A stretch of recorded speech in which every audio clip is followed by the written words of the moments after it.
Hi everyone, welcome back. It's Rachel Kleinman from rwcrafts.com. Today I'm going to be playing with some tags and some Dina Wakley media, mostly her new gloss sprays. So I have multiple tags here. These three tags that I'm using are gessoed. I wanted to see if the sprays reacted differently to gesso versus not. So all of the tags I'm using right now have already been gessoed. So you can see that I'm using a Dina Wakley stencil. That stencil is called Tornado, and I have just sprayed it with the gloss spray called Marine, which is a beautiful blue color. And when I'm making tags, I like to have a lot on hand so that you can use them to mop up or use the positive and the negative of the stencil. So it's really hard for me to just do one tag at a time because you can see that there's a lot of extra. So why not create multiples while you're at it? So I'm using some of the techniques that I've learned from Dina from watching her videos.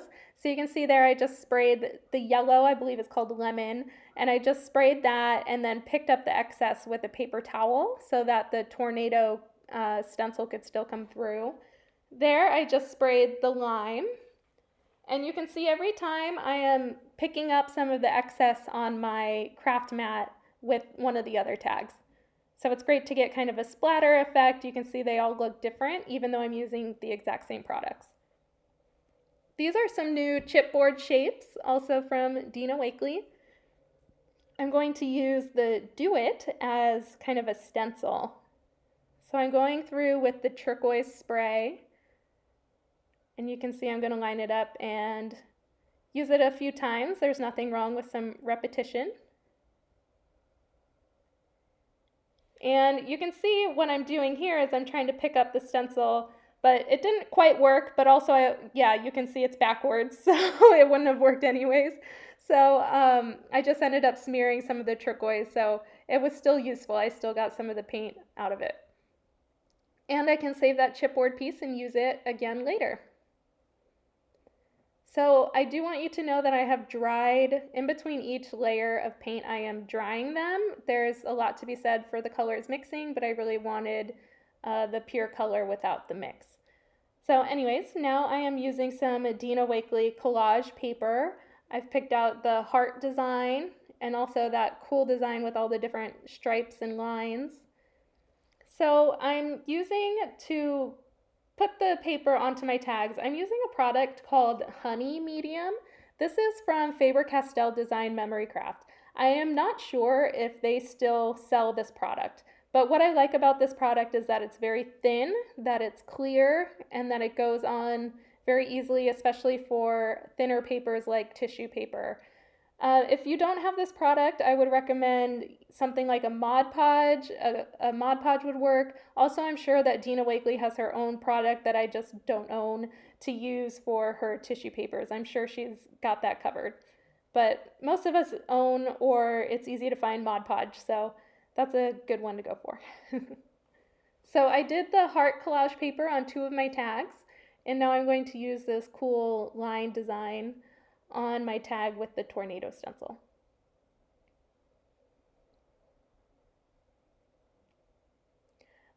Overall, to create all three of these tags, including dry time, I would say that this took about 40 minutes, so it really wasn't that long. It was a great thing to do after work. Work lately, since we are all working from home, has been pretty stressful, so it's nice to just have a few minutes afterwards to clear off my desk and get messy and painty. And something to know about the Dina Wakley sprays is that they are acrylic paint. So most of the sprays that you're used to are a type of water-based ink. So please know that the sprays, they're permanent. So I don't know if you can see, but at the top of my desk I have a piece of poster board that's actually blocking any of the excess spray from getting on the rest of my desk. So just be prepared, or you can spray in an old mailing box or something so that your sprays don't get where you don't want them. So right now I'm using the magenta spray with a stencil called Funky Silhouettes. So I've used the negative and the positive of those stencils. Those stencils are really cool because you get the cutout shape as well. So again, my layers have dried. and I'm outlining them with Faber-Castell Pitt pens. I have a lot of Pitt pens, either in a skinny version, a sketch version, a brush version, and even the big fat versions. Pitt pens by Faber-Castell are a really, really great product. I'm happy to own most of them. It's actually like an India ink in a pen. So you have some time to smear it. So you can see that I'm outlining and then I'm able to smear.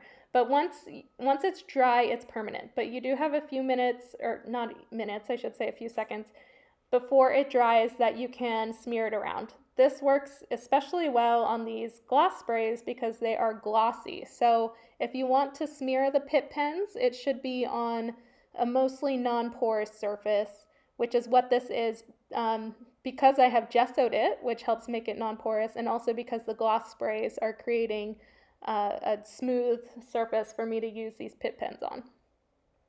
So some of the silhouettes on my tag are a little harder to see than others, so I'm just trying to make them stand out but not be so obvious. I think it's pretty cool that you can kind of just see an outline or a shadow. So here I'm using, the larger Pitt pens are called big brush pens. So this is a big brush pen in warm gray. So I'm just going around the outline there. It's quite subtle, but it made a difference. And now I'm coloring it in with a purple Pitt pen.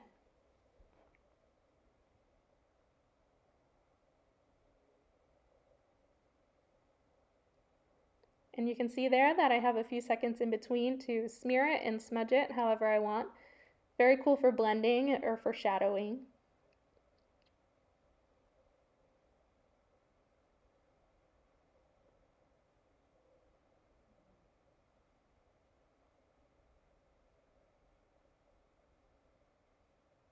This silhouette was the most prominent. It definitely worked the best for the stencil. So I'm going to outline it in a very similar color, and this is also a sketch pen, so it's a very fine tip pen, and it's as similar to the color as I had. It looks very red, but it's more magenta. It worked.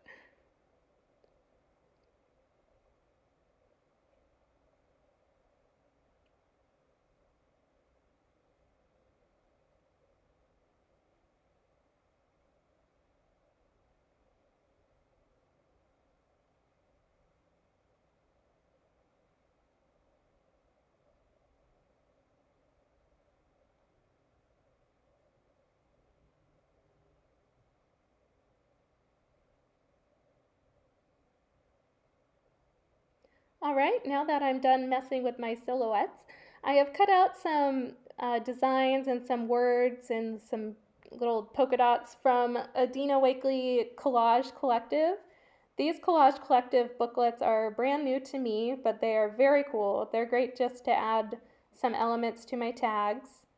So I've already cut those up. Here I'm using, this is washi tape by Dina Wakley. Her washi tape is really great for mixed media projects because it's very sticky. Some washi tape is not very sticky and you can peel it off really easily. This washi tape, while yes, you can peel it off a normal piece of paper, but once you put it down, it's most likely going to stay. So I really appreciate that about Dina's washi tapes. Also, the designs are great, so you can't go wrong with any of the designs that you purchase. So I picked that washi tape because I wanted to add some more purple. This one had a lot more of the green and blue, so I picked this green and blue washi tape just to accent some of the edges.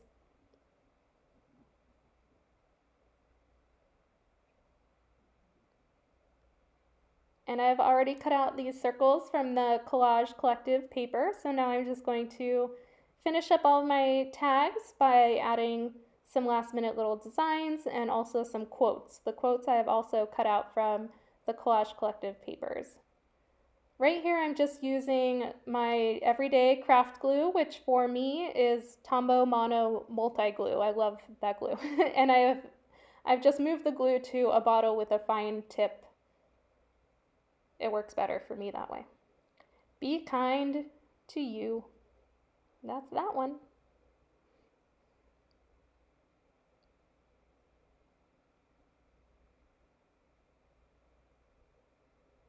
You can see how shiny the tag is. That is because Dina's sprays are truly gloss sprays. I love that they have that shiny finish. It makes it look almost more finished than if it was a matte finish. I really, really like it. Like if you're familiar with golden paints, that's a beautiful high-end paint that is more expensive than others, but when they dry, they also have a beautiful glossy finish. So that's what this reminds me of. This one just says be enough, and I attached it with my tiny attacher, which is a little mini stapler by Tim Holtz. And this one you can see it says live your truth.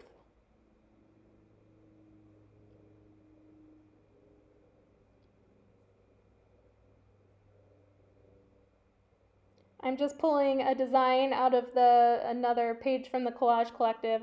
I'm just going to create a heart so that the quote has something to stand on top of, so it's not floating all by itself. This is going to add as like an anchor for the words. And I noticed that the colors didn't quite match. They were a little too white, so I'm going to color over the whole thing with a light blue big brush pen. This is, again, part of my Pitt pen collection.